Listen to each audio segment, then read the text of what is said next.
sekat tadi dah.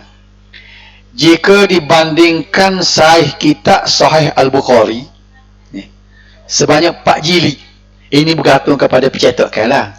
Biasanya 4 jilid yang mengandungi sanad dan matan. Memanglah kita hadis hasan ni dia buat sanad matan. Sanad ni tak ada dalam kitab, ia bukan kitab hadis.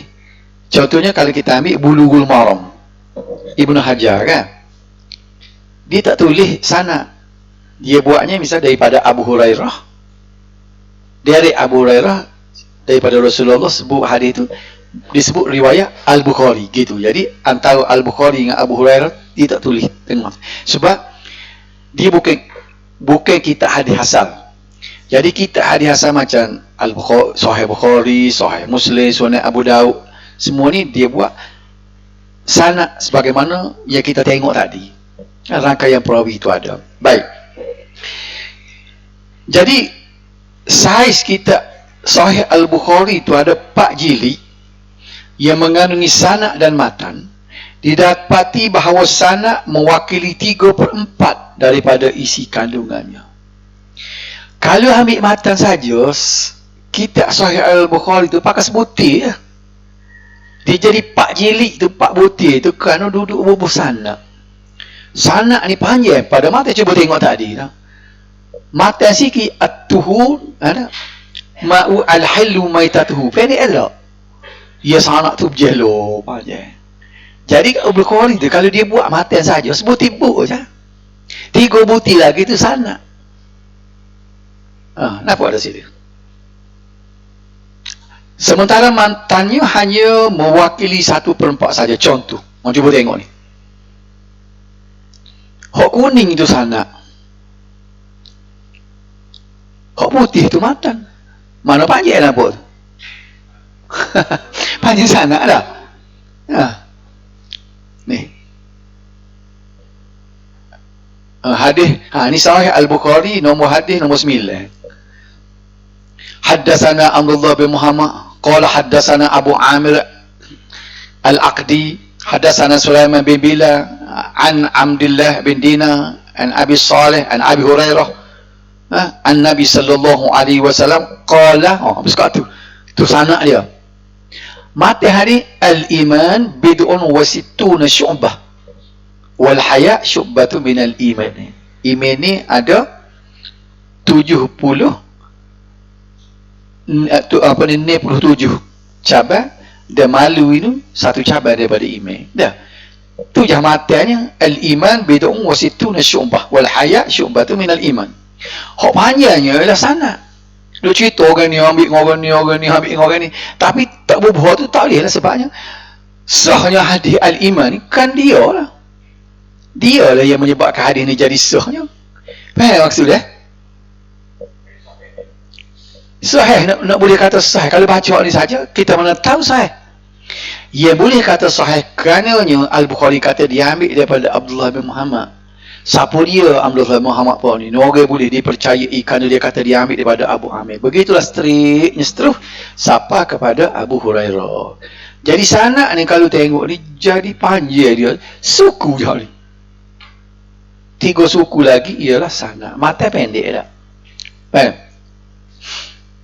Kalaulah hadis ni diambil oleh Ibnu Hajar bubuh dalam Bulughul Maram misalnya, dia tak ambil lah haddatsana ni, dia ambil sekat ni ya. An Abi Hurairah an Nabi sallallahu alaihi wasallam qala, dia ambil sekat ni ya. Lepas tu bawah dia tu rawahul Bukhari. Nampak tak? Imam Nawawi dalam Riyadhus Shalihin dia buat lagu tu juga, dia ambil hak ni ya. Hadis ni riwayat Abu Hurairah, Nabi bersabda sekian-sekian. Jadi riwayat Al-Bukhari. Dia kata kalau mu nak tahu gak sanad kan, gecek rawat Sahih Bukhari hadis nombor 9, jumpa dia akan tulis benda ni. Faham tak? Jadi kalau kita nak tulis hadis, cukup kita buat begitu saja. Nombor hadis pun kadang-kadang kita tak tulis pun tak apa, cuma kalau orang nak tepat supaya orang mudah cari, dia boleh tulis Sahih Al-Bukhari, cukup. Al-iman bid'un wa sittuna syu'bah wal haya' syu'batu minal iman, Sahih Al-Bukhari, cukup. Abu Hurairah tidak mustahak mana? nak sedak tengok pun boleh juga tu Abu Hurairah. Sebab Abu Hurairah ni tidak boleh menentukan hadis itu sahih atau tidak sahih. Al-Bukhari je boleh menentunya. Sebab Abu Hurairah tak ada buku. Kita kata hadis riwayat Abu Hurairah. Mana Abu Hurairah? Tak ada buku. Ada bukunya Bukhari. Sebab itulah mustahaknya tulis ni. Itu kaedah kita menulis hadis. Kalau baca dalam kutubah ke apa, dia kena hadis riwayat Al-Bukhari, dia kena sebut gitu. Hadis Muslim ya. Nampak tak? Jadi apa yang saya nak sapa sini ialah sanad lebih panjang daripada matan. Okay. Dengan keistimewaan tersebut, hadis Rasulullah sallallahu alaihi wasallam dapat dipelihara kesucian dan ketulinannya. Faktanya, pengajian sanad hadis adalah penting bagi tujuan tersebut. Ini lagu mana masuk ya kepak ni sejarah.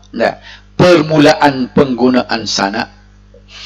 Melalui kajian yang dilakukan oleh beberapa orang sarjana Islam seperti Muhammad Mustafa Al-Azami. Ini orang baru dah mati pun baru ni. 2017 pun dia mati. Mustafa As-Sibai dan Muhammad Abi Syaibah mendapati bahawa sistem isnad telah pun mula digunakan oleh orang Arab sebelum Islam lagi, dan ia diteruskan pada zaman awal Islam oleh para sahabat semasa meriwayatkan hadis dengan mengatakan Rasulullah sallallahu alaihi wasallam melakukan demikian, ataupun Nabi sallallahu alaihi wasallam bersabda demikian, atau saya mendengar Rasulullah sallallahu alaihi wasallam bersabda. Jadi dia sandar kepada Rasulullah, bolehlah sebab dia sahabat. Ini cara sahabat dia. Kemudian 4.2, kaedah dan cara ini yang digunakan oleh para sahabat ketika menyampaikan hadis pada awal Islam telah melahirkan apa yang dinamakan isnad. Jadi orang yang mendengar hadis itu siapa? Katakanlah orang yang meriwayatkan hadis itu ialah Abu Dzar Al-Ghifari. Jadi orang ni akan guna Abu Dzar Al-Ghifari berkata dia dengar Rasulullah. Lagu ni lah. Nampak tak? Di zaman ni dia tak ada orang kaya perawi itu, tak ada sanad, tak panjang lagi lah. Sebab dia jumpa dengan sahabat. Ada satu hadis dia kata. Hadis baca apa hadis? Ambil mana hadis tu? Dia akan sebut, dia kata Abu Musa Al-Asy'ari. Abu Musa Al-Asy'ari kata dia dengar Rasulullah sekian. Dia mula dah ada sanad. Dia nak tahu apa ni? Dari mana sumber hadis itu? Siapa yang merawikan hadis? Malah terdapat sebahagian sahabat yang mewajibkan ke atas diri mereka atau sahabat lain menyatakan sanad semasa meriwayatkan hadis. Namun terdapat juga sahabat yang tidak menggunakannya kecuali setelah timbul fitnah. Dulu gini, dia bila sahabat sendiri meriwayatkan hadis, orang tidak pertikai sebab semua sahabat boleh dipercayai. Dia tak berlawak. Aku dengar Rasulullah. Jadi orang lain dengar tu boleh terima dah dia. Tapi bila timbul zaman fitnah, sebagai contoh ialah kisah masyhur di mana Khalifah Umar Al-Khattab yang memberi amaran kepada Abu Musa Al-Asy'ari sekiranya beliau gagal membawa bukti dan saksi bagi mengesahkan hadis yang dikatakan didengarnya daripada Rasulullah sallallahu alaihi wasallam mengenai adab meminta izin sebanyak 3 kali apabila seseorang bertamu. Abu Musa Asy'ari kata, adab, dia kata dia dengar Rasulullah kata adab kita nak minta izin itu wisalan kena 3 kali. Ini ada hadis dalam Al-Bukhari ni. Hadis nombor 18 ni. Okey. Ini membuktikan. Jadi Sayyidina Umar ni dia tanya Abu Musa tu kepastian dia minta. Jadi usaha minta kepastian inilah menunjukkan bahawa ketelitiannya dia. Mulalah orang belajar sanad. Ini membuktikan bahawa penggunaan isnad telah pun bermula sejak zaman awal Islam, sekalipun ia belum sempurna serta tidak diambil perhatian secara serius. Sebab keadaan itu tidak timbul fitnah lagi. Penyelewengan hadis tidak berlaku lagi. Penggunaan isnad ini mula mendapat perhatian serius apabila timbulnya fitnah dalam Islam. Fitnah di sini jangan buah makna fitnah Melayu ni kan. Melayu kita fitnah ni, kita buat benda-benda yang tak betul tak. Fitnah ni maknanya berlaku malapetaka. Itu makna fitnah. Fitnah pertama ialah pada zaman Khalifah Uthman radhiyallahu anhu sehingga berlaku pembunuhan ke atas diri beliau. Setelah berlaku fitnah tersebut, timbullah hadis-hadis palsu yang menyebabkan umat Islam tidak akan menerima sesebuah hadis kecuali disertakan dengan sanad. Gini. Mula orang nak cara ke sanad ni bila tu hadis palsu. Bila ada dari segi politik kelompok ni, dia kata ada hadis Nabi kata gini-gini. Dia ni kata, boleh percaya ke tak? Siapa dia royak? Siapa dia dengar hadis tu? Jadi mula orang bertanya. Kenapa? Kerana ada usaha mereka hadis palsu. Boleh dapat situ dah. Jadi orang nak tengok sanad. Penggunaan isnad ini berterusan dan semakin mendapat perhatian pada zaman tabi'in dan selepasnya sehingga berlakunya usaha ar-rihlah. Ini mulalah orang berjalan ar-rihlah ni dalam tabi'in, atau pengembaraan dalam usaha mengenal pasti sesebuah hadis. Walaupun dia tidak buku pada masa itu, dia hanya tulis di helai kertas.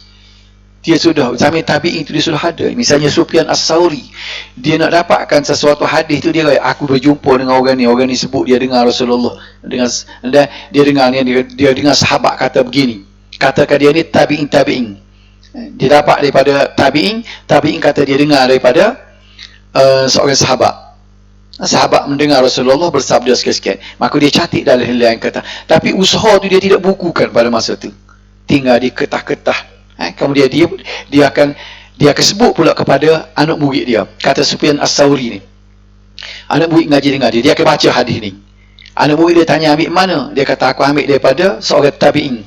Nama sekian-sekian. Tabi'in ambil daripada sahabat. Jadi benda tu disimpan oleh anak murid dia pula. Jadi itulah nasib baik barang ni ada menyebabkan Al-Bukhari tu dia boleh jumpa dengan orang yang lagu tu. Jadi ni orang panggil tekedi Tuhan juga, dia buat demo ni, dia jaga benda-benda sanad macam ni. Seorang perawi hadis ni, dia ni walaupun dia ni generasi ke-4 ke-5 ni, dia boleh sebut hadis yang dia belajar ni daripada orang ni. Nampak tak? Itu nak keistimewaan Islamnya. Ini tekedi Tuhan juga, dia buat ni ulama dia jaga bagian ni kan. Dia simpan sanad. Kan? Saya sebut dulu, sanad ni zaman kita tak perlu. Sebab apa? Sebab ada buku dah. Saya ngaji hadis dengan siapa? Orang ni panjang berjalan, tak payah buat dah. Lepas tu pun orang yang kita sebut tu boleh percaya ke tak? Ambil buku Bukhari selalu. Itu dia. Apa dah? Cuma orang ngaji sanad lah. Ni sanad pengajian. Saya ngaji Quran ni, saya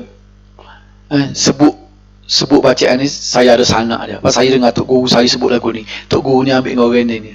Sanad bacaan. Cuba juga orang kata sanad hadis. Bukan sanad hadis tu dia sanad sesuatu hadis, sanad mengaji. Sebab dia nak tengok siapa yang menghuraikan hadis tu. Saya belajar dengan misalnya Tok Krosan. Dia disebut itu. Sebab dia nak faham hadis tu. Tok Krosan pula sapa kepada jujuk sapa kepada Syah Waliyullah Ad-Dahlawi. Ini pada. Itu bukan sanad hadis, sanad pengajian. Okay.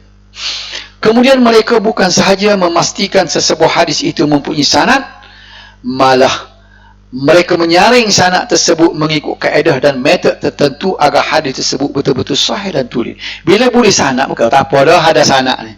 Nak cek pula sanad tu betul ke tak? Okey.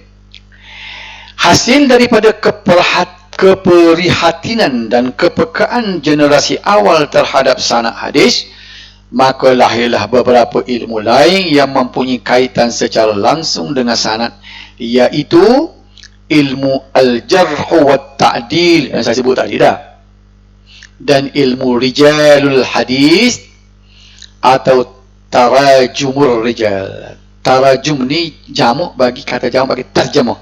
Gapo dah saya sebut tarjamah tadi? Biografi. Jadi dua ni mustahak. Al-jarh wa ta'dil dengan rijalul hadis. Rijalul hadis nama dua, tarajumul hadis, tarajumul rijal. Tapi payah nak sebut tu, kita sebut rijalul hadis dengan al-jarh wa ta'dil. Apa beza dua tu? Rijalul hadis biografi dia. lahir mana, bila dia lahir, siapa tok guru dia, mana negeri dia mengembara, dia dapat ilmu daripada mana. Itu cerita seorang perawi. Al-Jarh wa Ta'dil ni dari segi credibility batai tubuh dia, hafalan dia kuat ke lemah, dia ni orang amanah ke tak amanah, khianat ke tak khianat, disebut gitu. Orang ni siqah, boleh dipercayai, semua dibincang dalam Al-Jarh wa Ta'dil. Dia susun juga mengikut abjad. Tu satu buku. Tolak buku tu, ambil buku rijal pula, biografi pula, sejarah hidup dia. Capur dua tu, barulah dia boleh nak menentukan hadis itu sahih atau sahih. Faham Faham ada benda ni? Payahnya orang dulu kena tengok buku lain-lain. Belik buku rijal, cari jujuk. Tengok Al-Jarh wa Ta'dil pula. Lah ni mudah, ada dalam software. Mudah. Ambil hadis tu, tekan kat perawi. Saya tunjuk dah dulu lah. Dia tunjuk sanad tu, dia buat no. Kita pun tekan kat nama dia. Pau tekan nama, zoom tu habis. Sejarah hidup pun ada, dari segi Al-Jarh wa Ta'dil pun ada. Dia sebutlah nama orang ni, sekian beranak bela kamu ni. Lepas tu pandangnya ulama terhadap dia. Ada ulama kata siqah, ada ulama kata tak siqah. Kita boleh buat satu muka surat dia buat. Seorang perawi, klik seorang perawi. Macam tadi kalau tengok dia, orang ni perawi ada 5 orang lah. Kita klik sebab tu. Ini software hak saya ada tu. Klik je, YouTube habis. Dengan biografi dia, dengan keadaan siqah. Jadi mana kedua-dua, Al-Jarh wa Ta'dil dengan Rijal hadis, dia hipus tepat. Tak boleh tengok buku. Mana kalau orang dulu tu sekerat hari nak boleh kesuduh seorang perawi nak cari tu kan. Duk cari pula dengan abjad dia. Jumpa tak jumpa dari buku ni, cari hak ni pula. Kita boleh dalam masa 2 minit. Learning. Sebab tu dari segi kata, kalau kita nak mendapatkan maklumat dengan ilmu, jauh mudah kita dengan orang dulu. Kalau kita bersungguh lah. Sebab kita boleh, kalau kita ambil masa setengah jam saja, study ni, supaya orang dulu ngaji sehari lah. Cuma tinggal laginya kita walaupun setengah jam, jadi tak ada masa juga tau. Banyak hal pada rima lah. Kemudahan lah ni, saya sebut kemudahan lah ni, kita setengah jam orang lain sehari lah. Maklumat di hujung jari lah nak cari. Nak boleh kau payah dulu.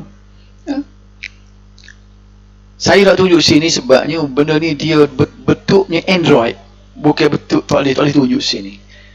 Benda Android, pelik seorang Android. Kalau boleh tunjuk Android sini, mungkin nanti satu masa nanti kalau boleh sambung tab tu dengan, boleh sambung dengan kau ni. Kalau boleh sambung kau ni, boleh tunjuk lah ke mana cara. Okey, nanti saya study tengok dulu. Boleh ke tab tu kita sambung dengan TV ni? Boleh rasa tak? Okey. Kita kata boleh dulu deh. Bagi memastikan sesebuah sanad hadis itu sahih atau sebaliknya, maka status dan sifat-sifat perawi perlu dikenal pasti terlebih dahulu. Jadi kita ngaji ni, kita tahu dah lah ni tak? Lagu tu benda hadis ni. Siapa begitu sekali hadis tu, dia teliti. Okey.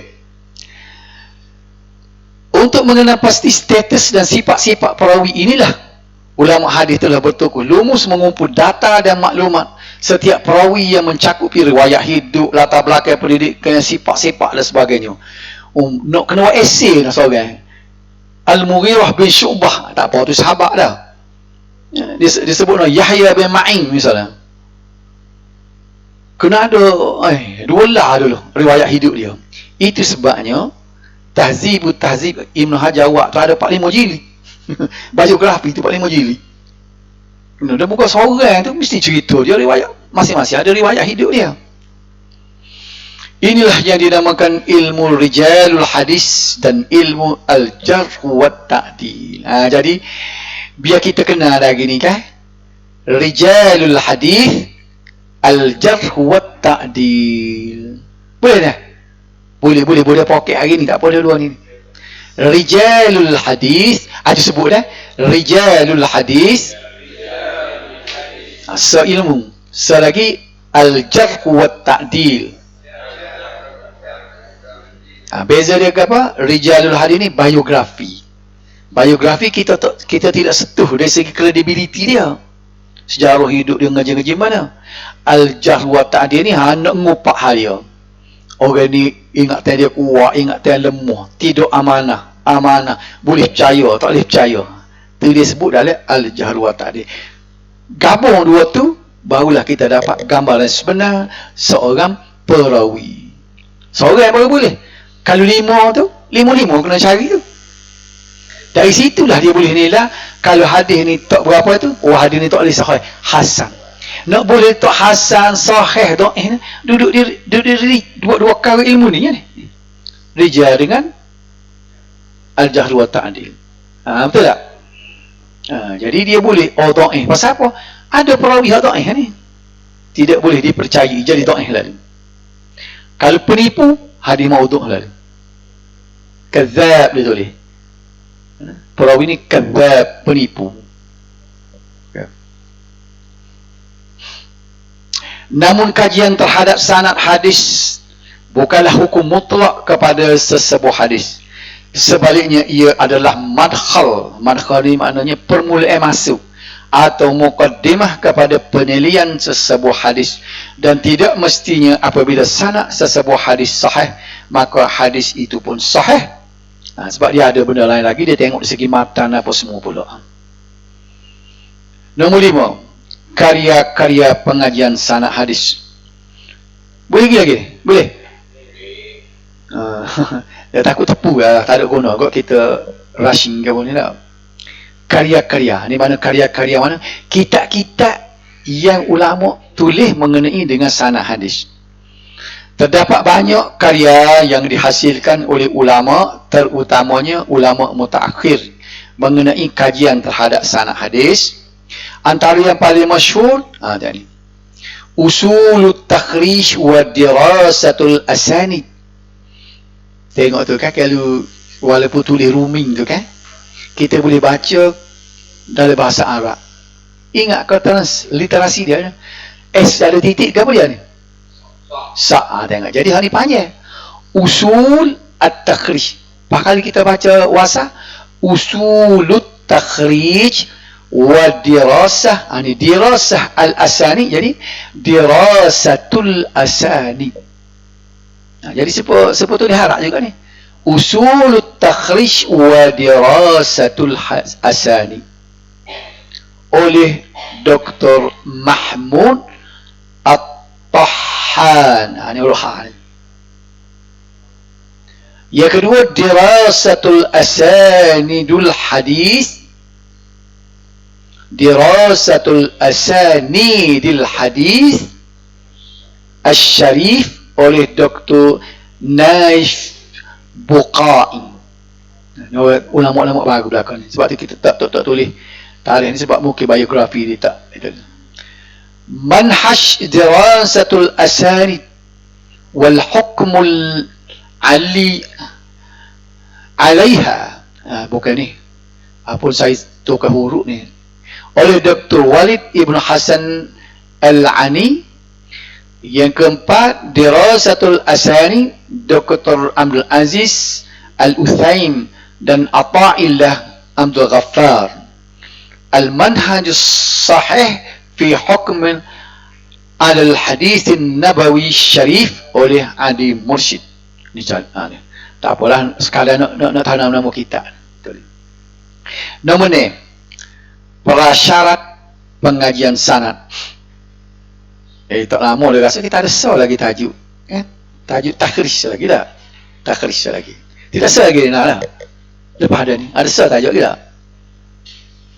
2 minggu lagi boleh masuk semester baru. Nak masuk semester baru ni nak cuti dulu ke seminggu? Takut adalah cuti antara semester. Takut nak klik kapur lah. Raya haji deh. Raya haji bila? Oh, tak ada habis ni. 10-12 tak apalah, kita tengoklah. Prasyarat pengajian sanad hadis. Saya ni buat laju pun takut tak ada guna juga cepat-cepat. Sebab kita nak faham dah. Ulama hadis telah meletakkan 3 syarat utama yang perlu dipatuhi oleh seseorang yang ingin melibatkan diri dalam pengajian sanad sebagaimana berikut. Ni bukan syarat perawi, syarat kita ni. Kita nak mengaji sanad, ada syarat dia. Menguasai ilmu mustalah hadis. Kita kena reti ngaji ilmu mustalah hadis. Pandai kita rujuk kepada kitab mustalah hadis. Bila dia sebut situ misalnya thiqah, apa makna thiqah? Apa beza dengan dia tulis 2 kali siqatun siqah? Adil. Tu kena tahu istilah-istilah tu. Siqah kuasa 2 tu. Apa implikasi bila siqah kuasa 2 jadi guano kepada hadis? Kalau siqah saja jadi guano, tu kita kena menguasai ilmu mustalah hadis. Untuk menilai sesebuah hadis terlebih dahulu perlu menguasai mustalah hadis. Ilmu mustalah hadis, kerana tanpa ilmu ini mustahil bagi seseorang itu mampu menilai seterusnya, menghukum sesebuah hadis. Menghukum ni nak mengkategorikan, nak kata sahih, nak kata hasan, nak kata dhaif. Kita nak hukum kan kalau kita tak tahu kaedah mustalah hadis ni. Itulah sebabnya misalnya ulama baru, ulama hadis yang terbaru siapa dia? Baru mati baru ni. Nasruddin Al-Albani tahun 98 sebab dia baru mati. Kitab dia tu kan yang masyhur ni, Silsilatul Hadis Ad-Dhaifah wal Mawdu'ah. Dia yang menghukum hadis ni, hadis palsu, hadis gapo ni kan. Sebab dia mesti menguasai mustalah hadis. Okay.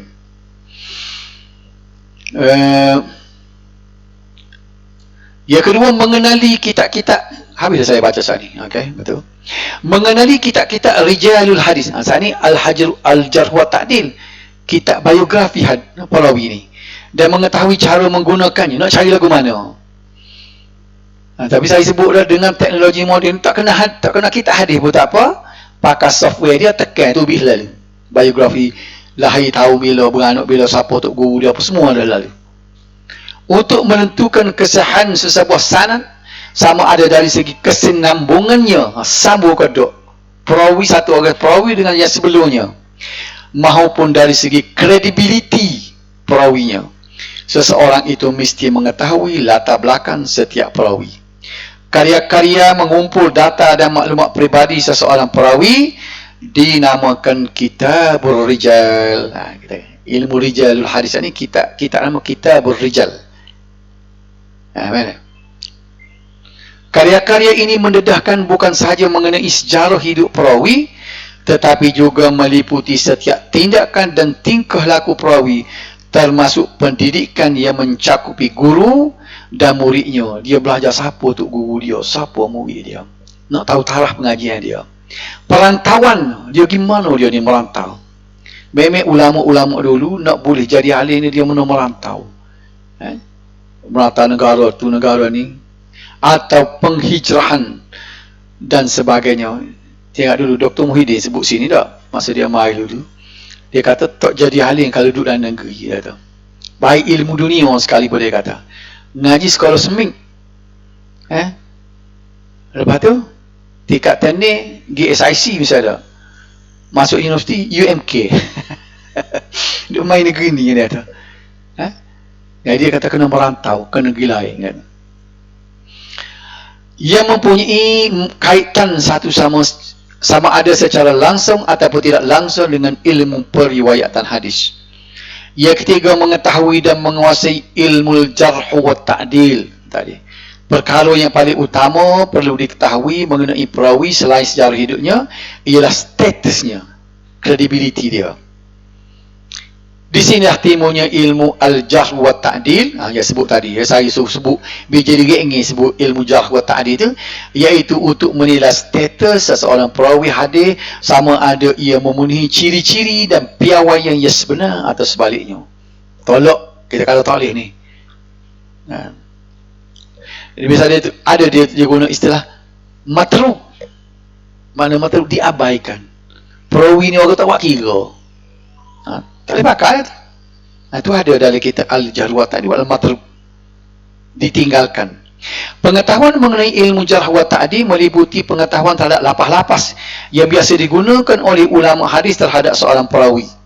Setiap lafaz yang digunakan mempunyai pengertian dan maksud yang tersendiri dan berbeza-beza antara ulama hadis. Hasil daripada pengetahuan dan kajian tersebut, maka satu keputusan yang tepat dapat dibuat terhadap sanad dan seterusnya terhadap hadis itu sendiri.